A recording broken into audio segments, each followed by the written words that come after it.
De onde viemos, efetivamente? Estarmos ligados à mente cósmica faz parte integrante do nosso sistema nervoso. Nascemos para ver luzes e ouvir sons. Essas capacidades podem também ser identificadas no nosso sistema nervoso. Áreas específicas serão estimuladas quando a música vibrar no nosso tímpano e fogos de artifício irão brilhar na nossa retina.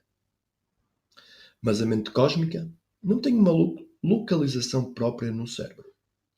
Como sabemos que a ligação cósmica é real ou que está a fazer algo por nós? Uma pessoa cética pode sugerir que as vidas de milhões de pessoas contêm miséria, pobreza e violência. Até as pessoas com vidas mais venturosas serão afetadas por acidentes e desastres ao longo da sua jornada. Os céticos perguntar-se-ão que utilidade tem na Terra a nossa chamada ligação cósmica se não consegue aliviar as dificuldades da existência cotidiana. Para darmos uma resposta, temos de olhar mais profundamente para a organização da mente, tanto a individual como a cósmica. Já referimos que algumas coisas podem ser mudadas, enquanto outras não, e numa terceira categoria estão as coisas que podem ou não ser alteradas. Nas sociedades fatalistas, tais como a Europa cristã da Idade Média, Deus era visto como sendo tão poderoso que o indivíduo tinha muita pouca margem de manobra para melhorar o seu destino na vida. A era atual, pelo contrário, está cheia de aspirações. As pessoas procuram não apenas automelhoramento, mas também transformação total, que é a razão pela qual atualmente a noção de um universo consciente se está a fortalecer e com grande determinação. Esse universo é construído para promover a expansão da consciência no indivíduo. Nessa ordem de ideias, podemos falar de mudança e de como alcançá-la. Pensemos no mundo que nos é familiar. Um mundo de família, amigos, trabalho, política, tempo de lazer, etc., como um sistema de circuito fechado. Dentro deste sistema, as partes encaixam uma nas outras e funcionam em conjunto, não dando ideia de que existe uma realidade maior fora da caixa. Se não temos conhecimento desta realidade maior, o potencial de mudança é limitado por aquilo que é permitido no nosso mundo. Não conseguimos mudar aquilo de que não temos conhecimento. Assim sendo, o universo consciente pode não existir, porque não tem qualquer efeito na nossa vida cotidiana. O ceticismo seria uma resposta normal e natural se alguém nos dissesse que estamos ligados, a cada segundo das nossas vidas, a uma mente cósmica. Agora consideremos a ideia exatamente oposta. Uma existência marcada por um despreendimento absoluto das coisas mundanas. Alguém que chegou a um despreendimento completo. Um yogi ou um monge budista zen, por exemplo, não tem responsabilidade para com a forma como os acontecimentos funcionam. Bem e mal, sofrimento e prazer já não produzem a resposta de querer mais bem e menos mal. Mais do que dá prazer e menos daquilo que origina sofrimento. O sistema nervoso humano é infinitamente flexível e qualquer um de nós poderia abraçar tal existência, com a sua pura e pacífica inércia, se tivéssemos uma mente para o efeito. Estaríamos livres de qualquer sistema, mas com um preço. Renunciaríamos à maior parte das coisas que as pessoas comuns perseguem de forma apaixonada, porque, no nosso desapego, a mudança não tem significado. Perder ou ganhar vai dar ao mesmo.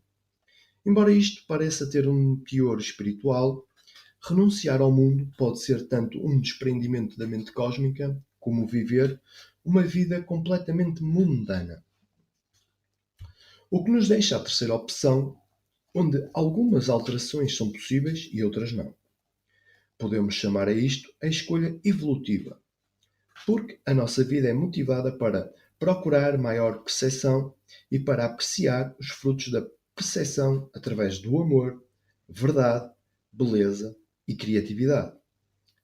Mas, em simultâneo, abraçamos o calmo e centralizado desapego que sublinha toda a existência. Esta terceira opção, mudança no meio da não mudança, é aquela que favorecemos, pois faz uso completo da ligação com a mente cósmica. Por um lado, existe um enorme dinamismo e mudança. Por outro, existe a realidade da percepção pura, a força silenciosa de onde brotam todas as criações. Assim que entendemos quais as opções que existem, é evidente que termos como objetivo e subjetivo já não se aplicam. Vida exterior e vida interior funcionam como uma só. A atividade diária é ainda individual. Nós somos a pessoa específica que acorda, liga o carro e vai para o emprego. Mas a consciência que cria a realidade é universal. Embora pareça intrigante, ainda temos de demonstrar que a ligação à mente cósmica é real, executável e uma melhoria em relação a viver a vida sem essa ligação. Se viermos do domínio da consciência pura e não simplesmente do útero materno, perceber isso pode provocar uma verdadeira transformação, aquela que várias pessoas procuram e desejam. A minha mente ou a mente cósmica. As abstrações são sempre um perigo. E pode parecer, mesmo neste ponto tardio do livro, que a mente cósmica é um conceito demasiado abstrato para ser real ou prático. Digamos que o leitor está a planear umas férias e não consegue decidir-se entre campo ou praia. Após fazer uma pesquisa de hotéis, encontra uma excelente promoção num hotel em Miami Beach e isso faz tomar a decisão. Será que todo o processo ocorreu na mente cósmica? Estamos habituados a frases como "a minha mente já decidiu" e "consigo ver com os olhos da minha mente". Elas implicam que cada pessoa possui a sua própria mente. Por isso são as minhas férias, a minha pesquisa de hotéis e a minha decisão de ir para a praia. Mas esta é a ilusão que faz a realidade. Lá fora, estar separada de nós. Numa organização dualista, a minha mente é diferente da mente cósmica.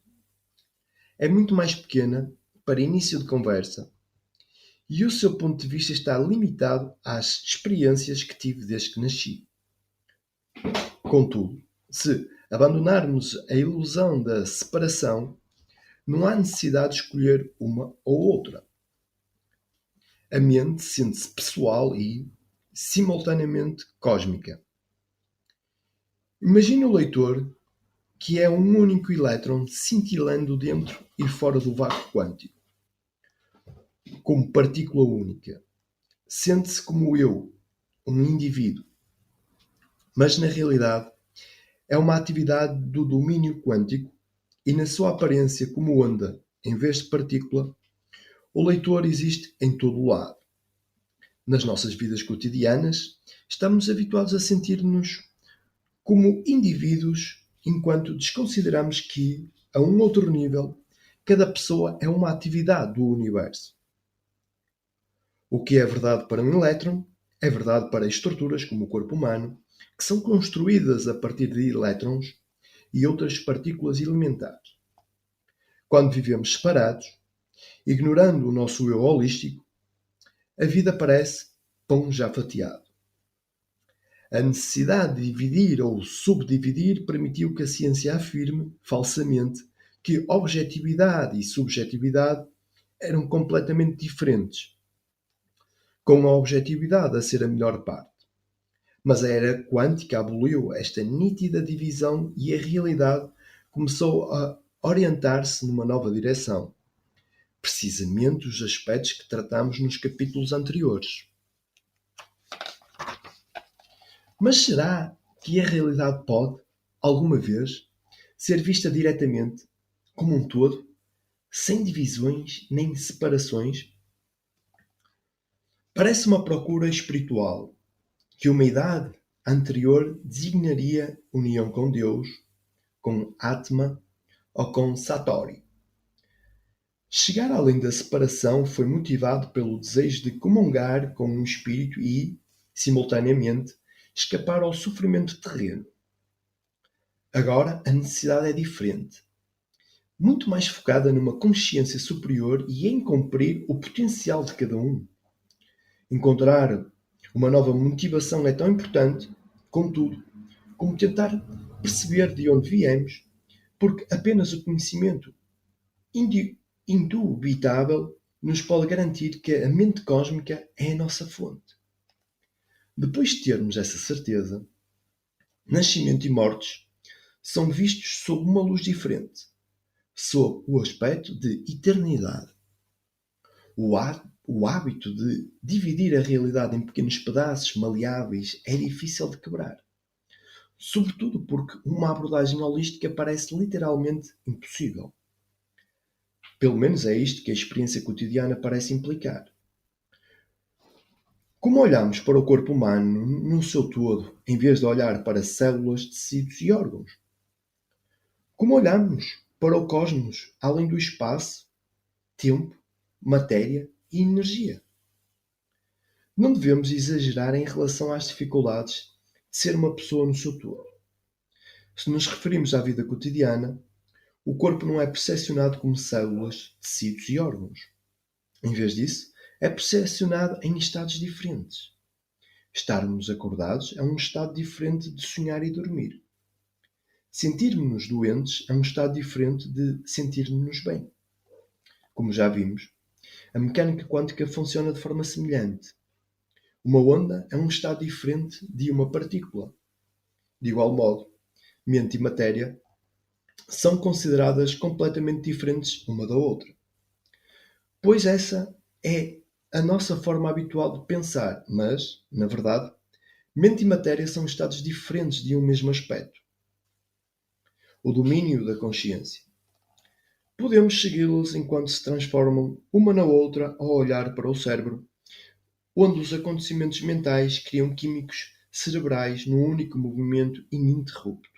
Assim, se uma quase colisão na autoestrada nos faz ter receio, esse acontecimento mental transforma-se em moléculas de adrenalina que, por sua vez, se transformam em mudanças físicas, como ter a boca seca, batimento cardíaco acelerado e músculos tensos. Quando sentimos estas alterações, estamos de volta ao domínio da mente. Da mesma forma, todo o tipo de sinais estão numa caminhada de transformação de físico para mental, não tendo um ponto final definido. A vida é, ela própria, transformação.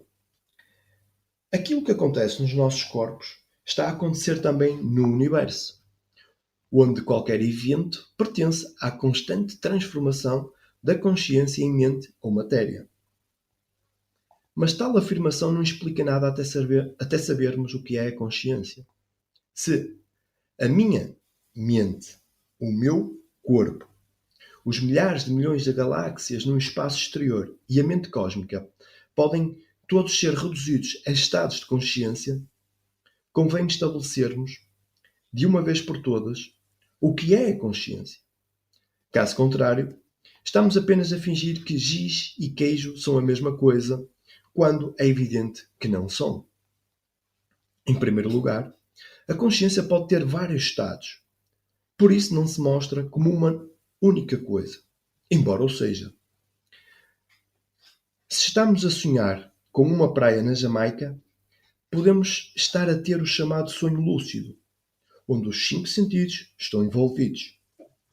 Podemos sentir a areia cálida por baixo dos nossos pés e o aroma de flores tropicais transportado pela brisa marítima.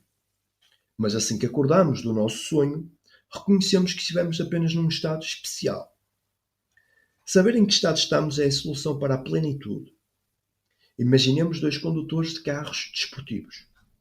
O carro de um deles tem 5 mudanças e ele é hábil em pensar de uma para a outra. O segundo condutor tem 5 carros, cada um deles equipado com uma mudança. Para ele, conduzir não é holístico nem unificado, porque depende de qual dos carros escolhe pilotar. e cada um deles está confinado apenas a uma única mudança. O desafio é navegar o nosso percurso através de um cosmos onde cada mudança, espaço, tempo, matéria e energia, junto com outras propriedades físicas como carga elétrica, campo magnético, etc., é intercambiável. Tudo isto poderia dissolver-se numa sopa quântica se não existisse um organizador cujo ponto de vista abrangesse tudo. E a mente cósmica funciona precisamente como esse organizador. Tempo, espaço, matéria e energia são geridos pela mesma caixa de mudanças e o condutor, a consciência, escolhe em que estado quer estar. A realidade consiste em estados alteráveis e intercambiáveis que emanam de uma fonte, a consciência. Dar ao universo a sua ordem de despejo.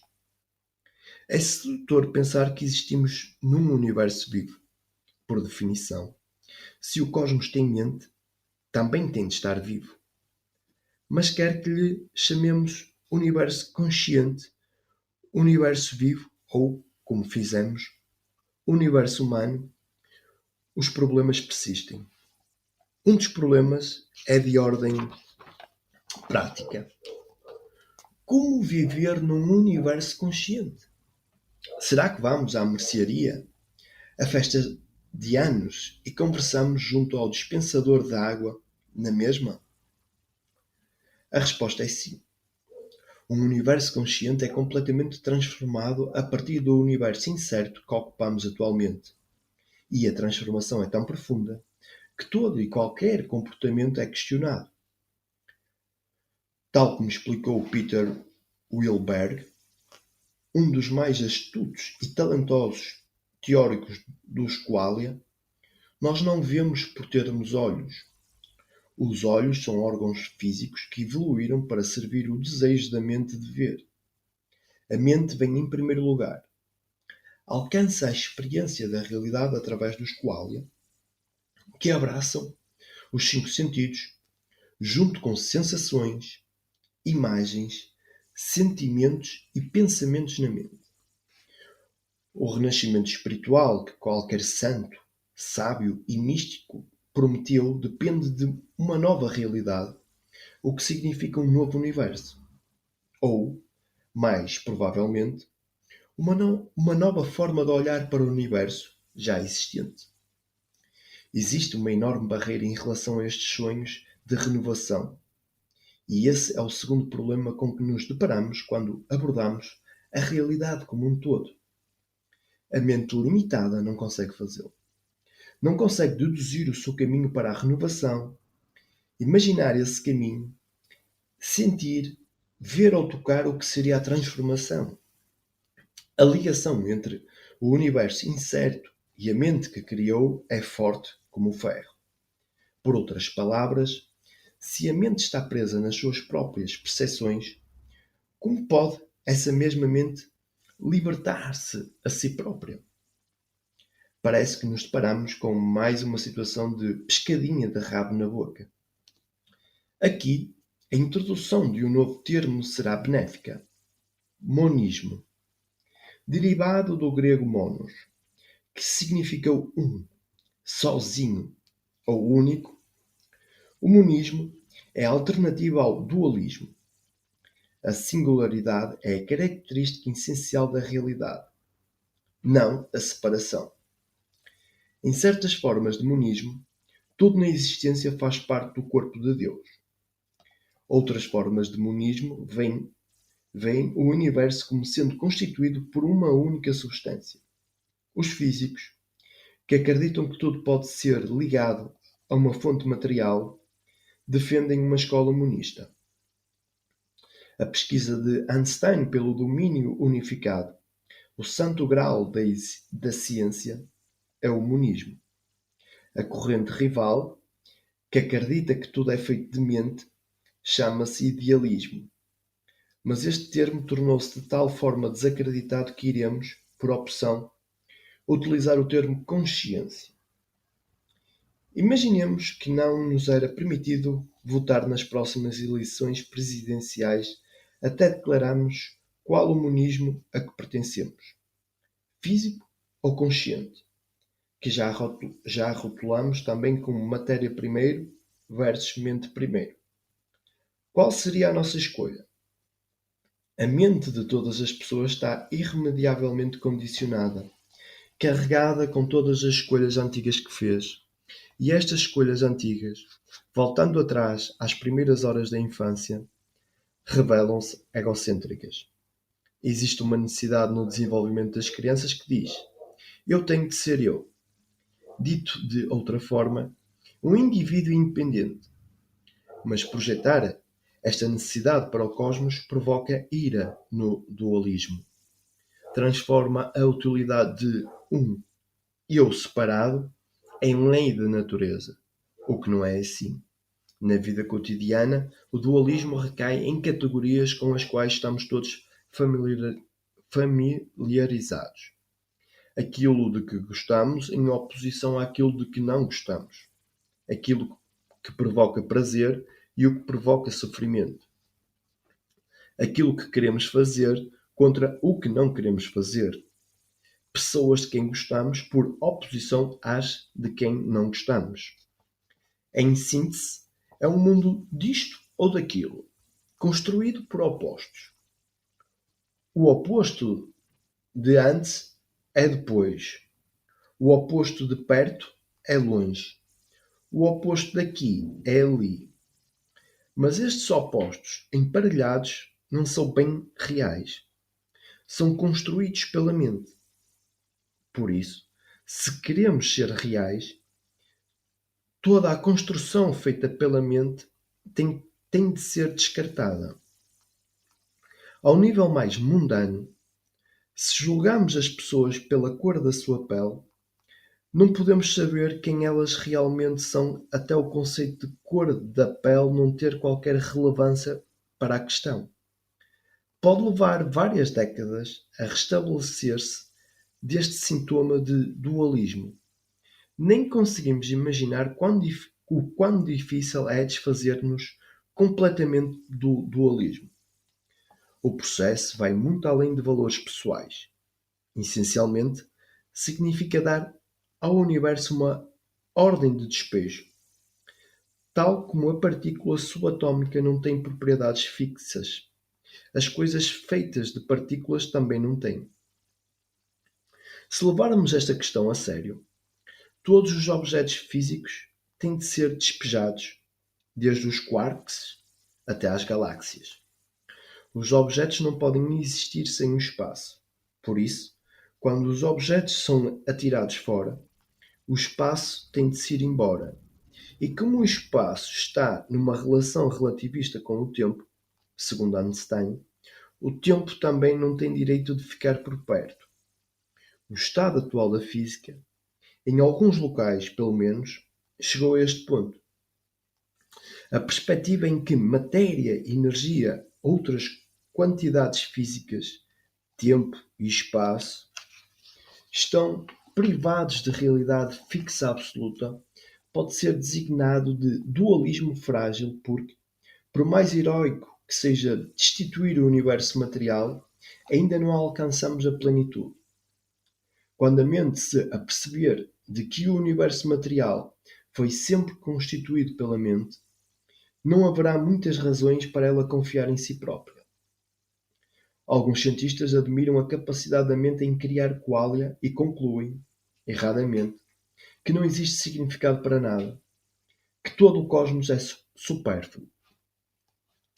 Esta perda de confiança pode, apesar de tudo, ser produtiva, se motivar o próximo estádio do percurso para a plenitude. A fim de parar de acreditar em ilusões autocriadas, é também dada uma ordem de despejo à mente condicionada, desta vez por ela própria. Só nessa altura pode entrar a mente cósmica como substituta. É como se um cirurgião cardiologista fizesse um transplante de coração a si próprio, mas ainda mais arriscado. Rupert Spira, um brilhante professor espiritual, Chama isto à aceitação de que alguns aspectos não são acontecimentos mentais. A morte é um exemplo. A mente gostaria de sobreviver à morte, brinca Spira, para poder voltar e contar como foi a experiência. Na sua natureza, a mente não é uma atividade e sim outra coisa. Tal como num lago, não são somente as ondas que atravessam a sua superfície. A mente também não é apenas a atividade do pensar, sentir, percepcionar ou imaginar. Um lago é um corpo parado de água. A mente é a percepção sem ondas. Este é o contexto imutável de tudo aquilo que vai e vem. Já não há acontecimentos mentais aos quais nos agarramos e, gradualmente com o tempo, a mente silenciosa torna-se como a nossa casa, como um local de descanso ao qual pertencemos verdadeiramente. A boa notícia dessa falta de acontecimentos mentais é que a mente não morre. Em vez disso, faz exatamente aquilo que sempre foi pedido. Muda de estado. Neste caso, a mudança é de pensamento constante. Querer, temer, desejar e lembrar. A experiência de plenitude. A escolha para fazer esta alteração é nossa. Sendo infinitamente flexível, a realidade permite que a experiência de separação seja completamente convincente e a experiência de plenitude seja também ela completamente convincente. Mas os dois estados sentem-se certamente diferentes. Aqui ficam alguns exemplos de como é percepcionada a separação. Como é sentida a separação? Vemo-nos como indivíduos isolados. Damos ouvidos às exigências do nosso ego e colocamos o eu e o meu à frente das outras pessoas. Somos impotentes face às poderosas forças naturais. O essencial da sobrevivência exige trabalho, luta e preocupação. Ansiamos juntar-nos a outra pessoa a fim de resolver o problema da solidão. O círculo constante de prazer e sofrimento é inevitável.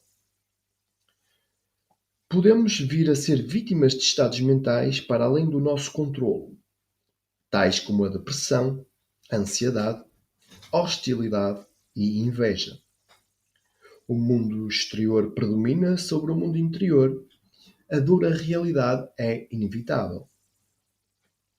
Quando perguntamos a outras pessoas se estão no mesmo estado de separação que nós, acontece que estão, de facto. Como está toda a gente na mesma situação, é aceito como realidade. O que é fascinante acerca desta lista não é a quantidade de miséria que esboça, embora exista mais do que suficiente. O fascínio reside na ligação entre tudo na lista e o comportamento do universo. Tal como indicado por vários precursores quânticos, o universo expõe tudo aquilo que o investigador está à procura. Por oposição, estes são os sentimentos após a ilusão de separação ter desaparecido. Como é sentido o ser real? Nós não estamos no universo. O universo está em nós. Cá dentro e lá fora são reflexos um do outro. A consciência é contínua e está presente em tudo. É a única realidade. Todas as atividades separadas no universo são na realidade uma só atividade. A realidade não está somente bem sintonizada. Está perfeitamente sintonizada. O nosso objetivo é alinharmos-nos com a criatividade do cosmos. A próxima coisa que temos vontade de fazer é a melhor coisa que podemos fazer. O sabor da existência é livre, aberto e sem obstáculos. A mente e o ego ainda existem, mas têm muito mais tempo livre. Sabendo quem somos realmente, partimos à descoberta de possibilidades desconhecidas. Provavelmente o primeiro ponto, o universo está em nós, parece ser o mais desconcertante. Como declaração de um fato físico, roça o absurdo, já que milhares de milhões de galáxias evidentemente não podem estar confinadas no interior de um ser humano. Onde estariam? Dentro do crânio? Claramente não. Mas o universo está em nós surge no fim de um percurso. Não é uma ideia isolada. Ao longo do trajeto, vimos que todas as experiências acontecem como qualia. Dito de outra forma, qualidades como a cor, o sabor e o som, como os qualia acontecem na consciência, não estão limitados por dimensões físicas. Ninguém pode vangloriar-se. O azul é uma cor muito maior para mim do que é para ti. Ou eu guardo o meu vocabulário num cacifre em Los Angeles porque vou lá com frequência. Como os qualia não têm dimensão, não são baixos nem altos, rápidos ou lentos, e assim por diante, é completamente possível um vírus da gripe poder ocupar o mesmo espaço que milhares de milhões de galáxias quando estamos a falar de espaço mental. O azul não tem um local específico a não ser na consciência. Podemos chamá-lo à mente ou deixá-lo estar. O mesmo se aplica ao vocabulário. Podemos chamar a palavra girafa, enquanto deixamos o resto do nosso vocabulário existir no espaço mental, que é em todo o lado e em lado nenhum. O cérebro é feito de qualia. Tem a textura de uma dura farinha de aveia. Contém lagos em miniatura e goteja várias secreções. Todos estes qualia ocupam também o mesmo espaço que o vírus da gripe e milhares de milhões de galáxias. Estão todos na consciência. Aquilo a que vulgarmente chamamos espaço intergaláctico é apenas mais um qualia. Podemos protestar. Vejam, o meu cérebro está dentro do meu crânio e não há volta a dar a este facto. Mas imaginemos a cara de alguém de quem gostamos. O cérebro produz a imagem de uma forma tal que não está dentro dos seus tecidos. Não importa quanto procuremos, não iremos encontrar imagens no interior do cérebro. Por isso, deve ser verdade que o cérebro tem uma função. Dá acesso ao espaço mental onde todos os conceitos, experiências, memórias, imagens e todos os qualia residem. Um rádio dá acesso a centenas de peças de uma orquestra sinfónica, sem ninguém o destruir, para ver os 100 músicos que se escondem lá dentro. Contudo, neurocientistas acham difícil parar de fazer a mesma coisa. Querem que o cérebro seja o sítio onde a consciência vive, quando na realidade o cérebro é apenas a porta de entrada para o local onde a consciência vive. Porque precisou a consciência de uma porta de entrada? Pela mesma razão que ser atropelado por um autocarro magoa ou chega mesmo a matar. A consciência tem o hábito inato de criar coisas, acontecimentos, experiências. Este é o seu comportamento natural. Max Planck tinha isto em mente quando disse, como já citamos inúmeras vezes: eu considero a consciência fundamental. Não podemos ficar aquém da consciência.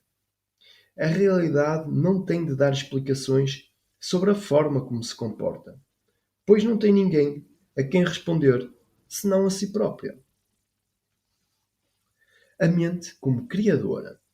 Isto conduz a um novo estádio do percurso, em que a nossa mente vê claramente que é a criadora da nossa realidade pessoal e que tem funcionado sempre como essa criadora, em si próprio. Isto não é um discernimento profundo. Qualquer pessoa que se tenha apaixonado para descobrir, meses ou anos depois, que o seu ser amado é uma pessoa comum, conhece o poder da realidade constituída pela mente. O verdadeiro discernimento é ver que o processo mental não utiliza tijolos ou argamassa. nem sequer a melhor matéria, energia, tempo e espaço, mas apenas uma única coisa: conceitos. Peguemos no conceito de eu, o ego separado. No instante em que a mente pensa eu, que é a raiz de qualquer separação, o universo inteiro obedece como um mundo separado do eu. Todo o cenário seria vazio e aborrecido se o eu observasse através da ilusão. Por isso surge como uma série de experiências que mantêm a separação ativa. Para muitos, a ciência vem provar que a ilusão funciona. Têm a certeza absoluta acerca da Lua e das estrelas, tal como têm de qualquer coisa na existência.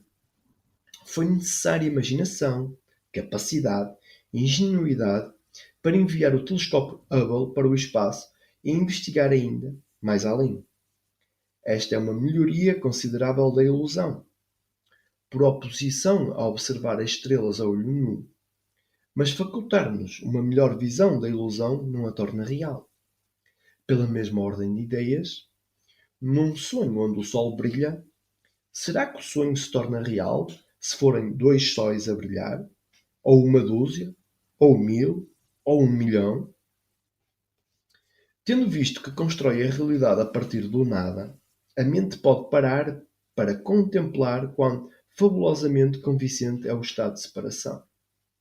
Era isto que queríamos dizer quando nos referimos ao fato de a realidade ser infinitamente flexível, permitindo a prosperação da separação enquanto for convincente. Poderíamos passar a nossa vida completa à procura de novas orquídeas, gastronomia gourmet, mais mulheres bonitas, qualquer qualia que desejemos. Qualquer experiência consiste no qualia. Até podemos dizer a nós próprios: calma, isto é só o que existe. Para sermos sinceros, existe uma ligeira tristeza quando observamos através da ilusão. Saber que as orquídeas, a gastronomia e a beleza das mulheres é tudo uma criação da mente, gera um sentimento de vazio durante algum tempo. A mente decide que tem de existir um mundo melhor a algures, e este novo desafio derrota a sensação de tristeza. Tal como um pintor atira a sua paleta para o caixote do lixo, a mente decide livrar-se de conceitos imaginários.